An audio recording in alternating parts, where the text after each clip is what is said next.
O capitão Cobbin transmite um chamado de emergência pelo rádio.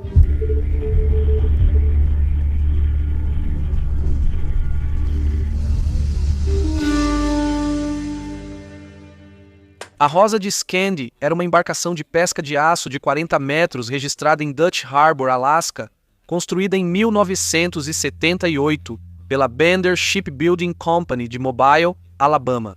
A embarcação estava licenciada para pescar caranguejo real, opílio, caranguejo da neve do Alasca e bacalhau do Pacífico no mar de Bering, usando potes de aço.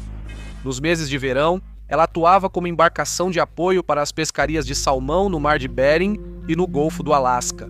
Ela era da companhia de pesca Scandis Rose, de Bremerton, Washington, e foi comprada do antigo dono em 2008. A propriedade da empresa era dividida entre 3 pessoas, com Dan Madison atuando como gerente da embarcação e detendo a maior parte da propriedade. A Scandis Rose foi avaliada em 15 milhões. Ela tinha 12 trajes de sobrevivência, um rádio-baliza indicadora de posição de emergência, rádio-baliza de emergência e 2 botes salva-vidas. Este rádio-baliza indicadora de posição de emergência foi feito para flutuar se a embarcação afundar. Ativando-se automaticamente e com sinal captado por satélites em todo o mundo, um rádio-baliza indicadora de posição de emergência envia um sinal de socorro com código único, informando sobre a embarcação, localização, nome, tipo de equipamento de sobrevivência e contatos de emergência em terra. Em 20 de junho de 2019, o Scandis Rose recebeu relatório de inspeção de condição e avaliação, indicando que a embarcação estava bem mantida e passou por inspeção detalhada. De abril a junho de 2019, a inspeção de condição e avaliação não incluiu um novo relatório de estabilidade da embarcação. O relatório de estabilidade gera instruções para manter a estabilidade da embarcação. Quanto peso pode ser distribuído sem afetar a estabilidade da embarcação? Rose de Scandi ainda utiliza o relatório de estabilidade anterior. Eu não sei quando esse relatório foi atualizado pela última vez. No dia 29 de dezembro de 2019, o capitão Gary Cobbin Jr. e seus 6 tripulantes preparam a Rose de Scandi para a partida de Cannery Row, em Kodiak. A pesca de bacalhau com armadilhas no mar de Bering inicia em 1º de janeiro de 2020. No inverno, o mar de Bering atinge 32 graus Fahrenheit. A Scandis Rose tem 7 tripulantes, um capitão e 6 marinheiros. O capitão Gary Cobbin Jr. detém 30% da embarcação e decide quando e onde pescar. Ele tem 45 anos de experiência em pesca, sendo 40 como capitão no Golfo do Alasca e Mar de Bering. Em 2009, tornou-se comandante em tempo integral do Scandis Rose e é visto pelos colegas como excelente pescador e capitão experiente. A experiência dos marinheiros varia de 1 a 20 anos em embarcações semelhantes. O marinheiro prepara e opera equipamentos de pesca, repara armadilhas e auxilia o capitão na navegação quando necessário. David Cobbin, um dos marinheiros, é filho do capitão. Art Ganasius é o engenheiro da embarcação e Rock Rainey o chefe de convés. Seth Soringanerussal é o cozinheiro do navio. John Lawler tem 11 anos de experiência em pesca e se junta à embarcação para sua primeira temporada 3 dias antes da partida. E Dean Gribble, com 20 anos de experiência, entra na embarcação em cima da hora. Quando outro marinheiro desistiu, acho que ele já trabalhou no Scandis Rose, mas não estava originalmente escalado nesta viagem. A tripulação trabalha até tarde, carregando e prendendo 198 gaiolas de caranguejo. As gaiolas têm pesos variados, mas segundo as instruções de estabilidade da tripulação, cada uma pesa 379 quilos. As gaiolas ficam empilhadas em 9 fileiras na frente e 4 de lado, chegando a uma altura de 6 metros acima do convés e ocupando todo o espaço do convés principal da embarcação. Cada fileira tem 5 níveis de altura, exceto na frente do lado estribordo da ponte. Estação de comando onde são empilhadas até 4 níveis, permitindo ao capitão enxergar além e fixadas com correntes à embarcação. Uma estação de comando é como um posto onde o capitão pilota e observa a direção da embarcação. No dia seguinte, em 30 de dezembro, eles se transferem para um cais de abastecimento onde carregam 2.100 galões de diesel, enchem os tanques de água, compram 6.811 quilos de isca e a carregam no depósito dianteiro. O capitão Cobbin realiza exercícios de segurança com a tripulação. Eles discutem o sistema de extinção de incêndio da casa de máquinas e a localização dos botes salva-vidas, como acionar o rádio-baliza indicadora de posição de emergência e fazer uma chamada Mayday pelo rádio da embarcação. David Cobbin, filho do capitão, simula uma chamada Mayday. E Dean Gribble demonstra como vestir uma roupa de imersão, o que ele faz em 42 segundos. Roupas de imersão ou sobrevivência são trajes impermeáveis que protegem contra hipotermia em águas frias.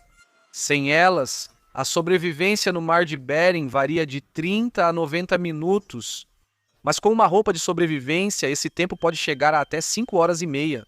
Desde que a roupa não tenha vazamentos, elas são guardadas em um armário na ponte. A tripulação é mostrada o IPERB, mas eles não testam para garantir que está funcionando. O exercício de segurança é registrado, assinado por toda a tripulação e enviado ao gerente da embarcação. O capitão discute a previsão do tempo para a rota deles, para garantir que todos saibam como o tempo vai estar ruim. Ele afirma que enfrentarão congelamento, com o spray do mar podendo congelar na embarcação e nas gaiolas de caranguejo antes da partida. Ele verifica o tempo tanto no Serviço Nacional de Meteorologia para a previsão marinha, quanto no Windcom, um site e aplicativo de previsão do tempo em dispositivos móveis. A maioria dos capitães de embarcações de pesca que operam na área usa o aplicativo Windcom, porque prefere os gráficos e os detalhes em escala mais fina. 5 horas antes da partida, o Serviço Nacional de Meteorologia emite previsão de ventos de vendaval e forte congelamento por spray na rota da embarcação.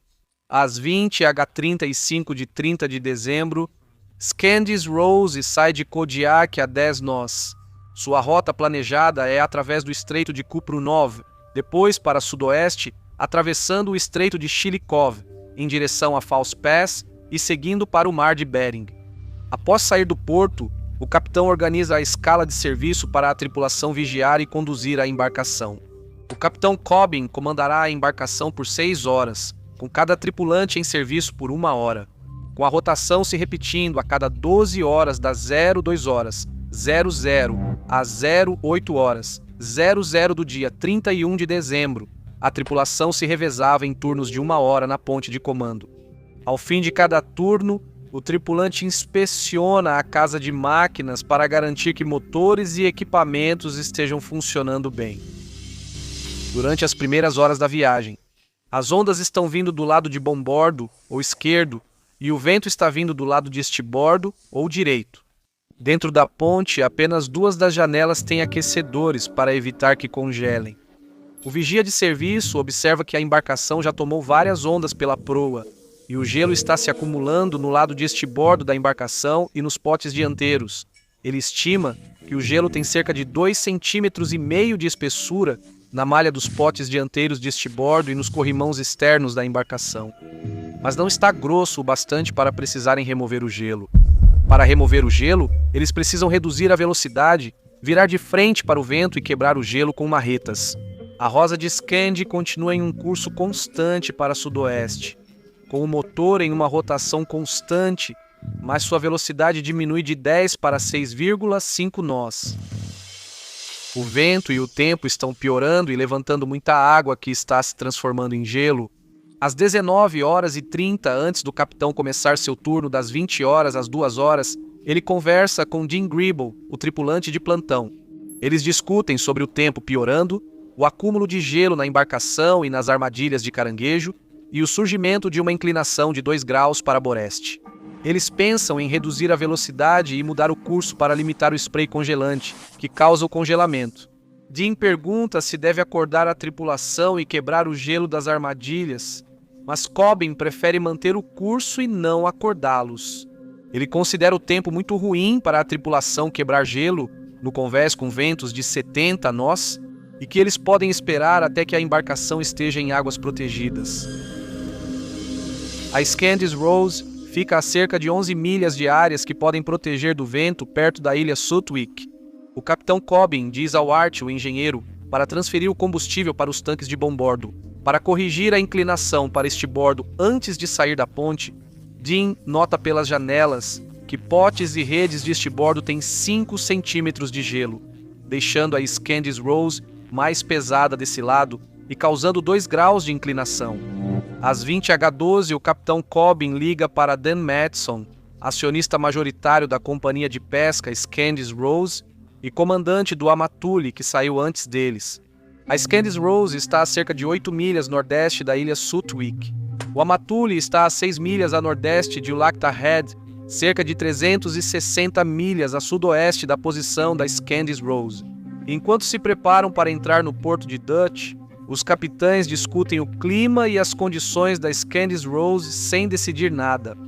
Cobbin liga para um capitão colega no navio Pacific Sounder. Ele relata acúmulo de gelo na embarcação e está preocupado com a forte inclinação para estibordo. A tripulação carregou o Scandis Rose conforme as instruções de estabilidade, mas elas não são confiáveis. As diretrizes da época para calcular os efeitos do acúmulo de gelo na estabilidade de uma embarcação de pesca não levam em consideração como o gelo realmente se acumula sobre, dentro e ao redor das pilhas de gaiolas de caranguejo. O capitão Cobbin diz que não se sente seguro para que sua tripulação quebre o gelo no convés aberto por causa do mau tempo.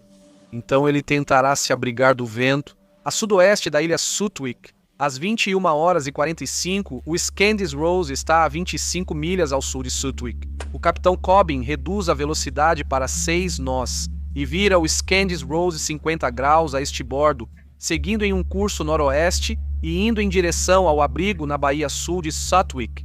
Ele liga novamente para o Pacific Sound como capitão e, em tom de pânico, diz que a inclinação piorou. No convés inferior, John Lawler e Dean Griddle, marinheiros, acordam bruscamente ao rolarem para estibordo em seus beliches.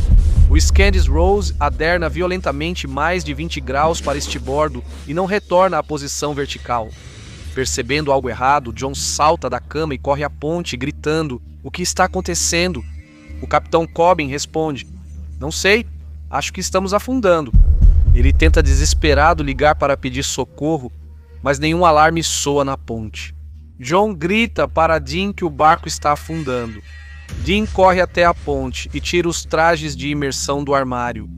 Em poucos minutos, mais 3 membros da tripulação se reúnem na ponte, mas o engenheiro não. Com o Scandis Rose adernando para estibordo, eles tentam vestir os trajes de emergência. Quando John coloca metade do traje, sai da ponte pela porta de bombordo. Dean também luta para vestir seu traje de imersão. A cadeira que ele usa para se apoiar cede e ele cai no chão. Ele rasteja pela porta de bombordo, onde John o ajuda a colocar o traje. Às 21h55, Cobbin finalmente transmite um pedido de socorro pelo rádio.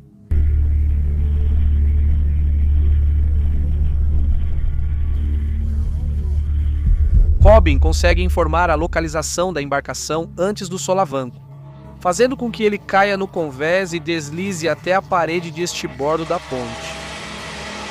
Às 21h55, a guarda costeira em Kodiak recebe o chamado de socorro.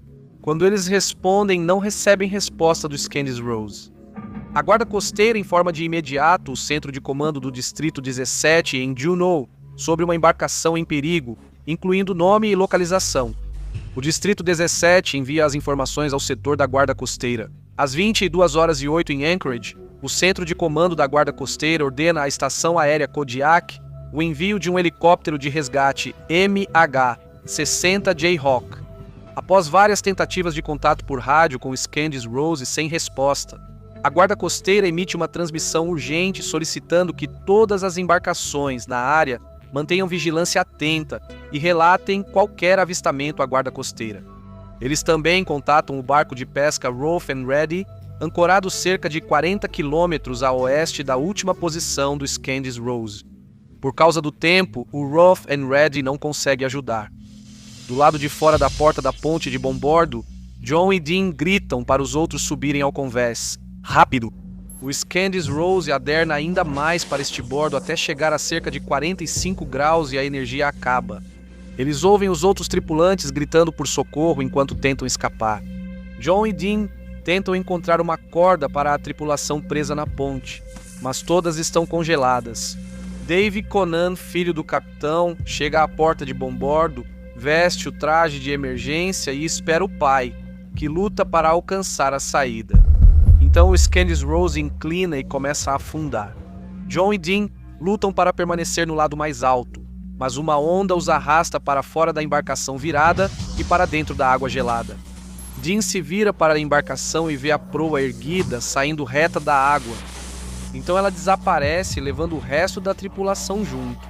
Quando ela desaparece sob a linha d'água gelada, John e Dean se separam pelas ondas de 9 metros e ventos de 45 nós, enquanto a Rosa de Scandi afunda. Os botes salva-vidas, montados no teto da casa do leme, são liberados automaticamente a uma profundidade de 4 metros. Os botes salva-vidas estão conectados ao navio por uma corda de 30 metros, chamada de amarra. À medida que a amarra se estende totalmente, ela ativa os cilindros de dióxido de carbono, 2 comprimido do bote salva-vidas, inflando-os automaticamente. O radiobalizador libera na mesma profundidade que os botes. Dean vê a luz de um dos botes salva-vidas a cerca de 15 metros de distância, flutuando em sua roupa de imersão. Ele pega uma onda até o bote salva-vidas e sobe a bordo, então começa a gritar pelos outros. John ouve Dean, nada em direção à sua voz. E, 20 minutos depois de se separarem, eles se reencontram. Na água agitada, o bote salva-vidas se inunda mesmo com mais de 1 metro de água. Ele está flutuando e a água, na verdade, o mantém estável no mar agitado. Dean e John estão imersos em água gelada, mas seus trajes retêm o calor corporal, permitindo que eles suportem as condições de frio extremo. Após 10 minutos, a luz do bote se apaga na escuridão. Eles avistam a luz do segundo bote. Eles ficam tentados a nadar até lá, mas já estão lutando para sobreviver no bote salva-vidas molhado, frio e balançando. Após avaliarem a situação, decidem não correr o risco. Após um tempo, eles acham o kit de sobrevivência bem preso perto da porta do bote, usando as luvas grossas da roupa de imersão. Eles tentam abrir o kit de sobrevivência e ouvem um helicóptero sobrevoando. Então, eles rapidamente disparam os sinalizadores do kit de sobrevivência na tentativa de chamar sua atenção. Depois de usar todos os sinalizadores, eles ainda não conseguem ver nenhuma embarcação de resgate. É só o vento pregando peças neles na estação aérea Kodiak. O planejamento da operação de resgate é complicado pela localização remota e pelas condições climáticas severas, o que atrasa a decolagem do helicóptero de resgate Jayhawk. Planeja-se o voo extra e a equipe leva combustível adicional no helicóptero para ampliar o alcance e o tempo de busca. Às 23 horas e 30 mais de 90 minutos após a chamada de emergência, o helicóptero de resgate decola da base aérea de Kodiak para iniciar a busca e salvamento. Minutos depois, o centro de comando do Distrito 17 desvia o Cutter Mellon da guarda costeira de sua patrulha perto do porto de Dutch para o último local conhecido do Scandis Rose. O tempo estimado de chegada do Mellon é de mais de 16 horas depois. Um C-130 da base aérea Elmonton Richardson, em Anchorage, é enviado para apoiar a busca e servir como retransmissor de comunicações. Devido ao clima extremo, os pilotos de helicóptero da guarda costeira voam abaixo das nuvens, com teto de 91 metros e visibilidade inferior a meio quilômetro. Ráfagas de vento nas ilhas provocam forte turbulência e correntes descendentes, dificultando o controle do helicóptero. Às 02h00, após 2 horas e meia de voo para percorrer 170 milhas, o MH-60 Jayhawk chega ao local do pedido de socorro. As ondas têm de 6 a 9 metros de altura, com ventos de 35 a 50 nós e chuva e neve intensas. O EPIRB do Scandis Rose tem uma vida útil de 48 horas, mas a guarda costeira não captou, sem nenhum sinal para rastrear. O helicóptero de resgate inicia a busca por embarcação, sobreviventes ou destroços. Eles localizam um bote salva-vidas e enviam um nadador de resgate para investigar, apenas para descobrir que está vazio.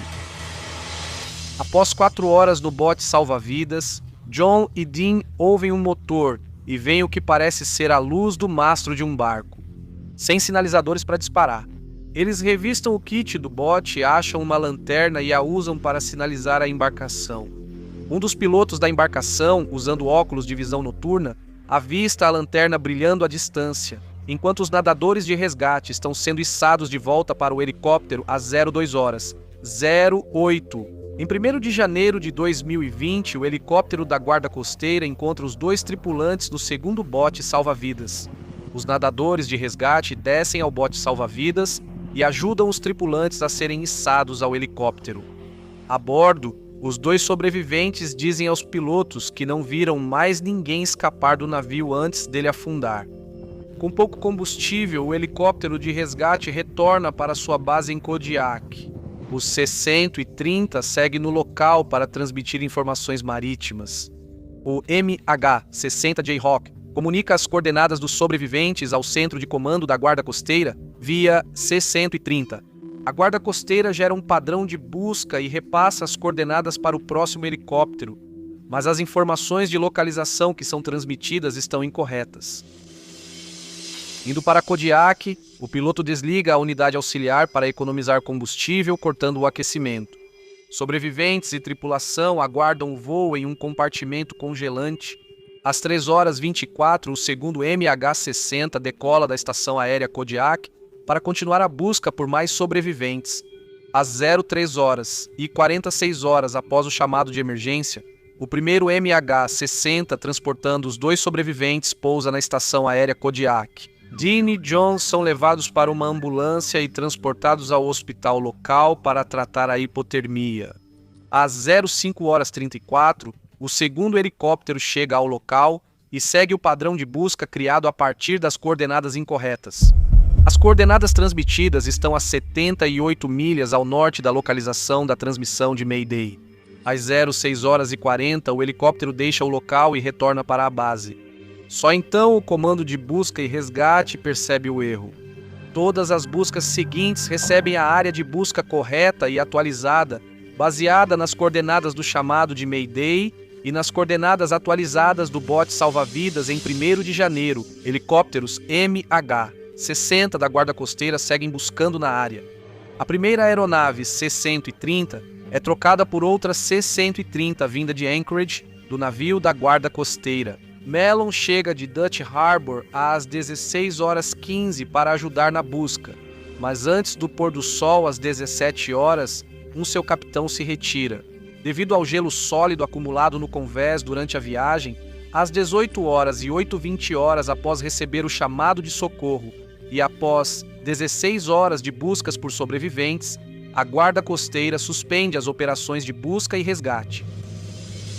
Os 2 sobreviventes foram internados no Providence Kodiak Island Medical Center e tratados por hipotermia e exposição antes de receberem alta no mesmo dia. O capitão e 4 tripulantes não foram resgatados. A Guarda Costeira usou 3 helicópteros Mike Hotel, 62 aviões C-131, navio patrulha para buscar em 1.400 milhas quadradas de oceano, perto da ilha Sutwick. Os donos do Scandis Rose contrataram empresas de salvamento e levantamento hidrográfico para localizar e registrar os destroços. No dia 9 de fevereiro de 2020, o navio Motor Endurance, de propriedade e operado pela Paradigm Marine, partiu do porto de Kodiak. O Endurance usou dados de posição da rede de prevenção e resposta marítima do Alasca. A Guarda Costeira e os donos do Scandis Rose conseguiram limitar a área de busca. Na manhã do dia 10 de fevereiro, o Endurance chegou à última posição conhecida do Scandis Rose e encontrou uma mancha de óleo diesel se estendendo por mais de 400 metros na superfície da água. Com sonar, localizaram o Scandis Rose a 49 metros de profundidade e 335 metros do local do pedido de socorro, deitado de lado em direção leste-oeste, com a proa para o leste, havia um campo de destroços. As boias de pesca presas à embarcação flutuavam do fundo do mar, 29 x 13 metros, até cerca de 12 metros abaixo da linha d'água. Nos dias 11 e 13 de fevereiro, eles realizaram inspeções em vídeo com o veículo operado remotamente trabalhando em meio ao clima de inverno e às condições de maré. O veículo operado remotamente registrou o naufrágio do Scandis Rose e o campo de destroços. Encontraram um suporte vazio de radiobaliza indicadora de posição de emergência no corrimão de bombordo, atrás da porta da ponte. Várias das portas externas da embarcação parecem ter sido danificadas pelo impacto com o fundo do mar. Imagens do fundo, bombordo e popa mostraram o casco intacto. O relatório da inspeção indicou que 2 trajes de sobrevivência laranja, que pareciam conter os restos mortais de pessoas, foram vistos na ponte, mas não foram recuperados. Nenhum outro traje de sobrevivência foi encontrado. Em 13 de fevereiro, após o último mergulho do veículo operado remotamente, o Endurance voltou a Kodiak sob mau tempo. O Scandis Rose nunca foi achado, mas anos depois, boias apareceram na costa e foram devolvidas à família do Capitão Covens.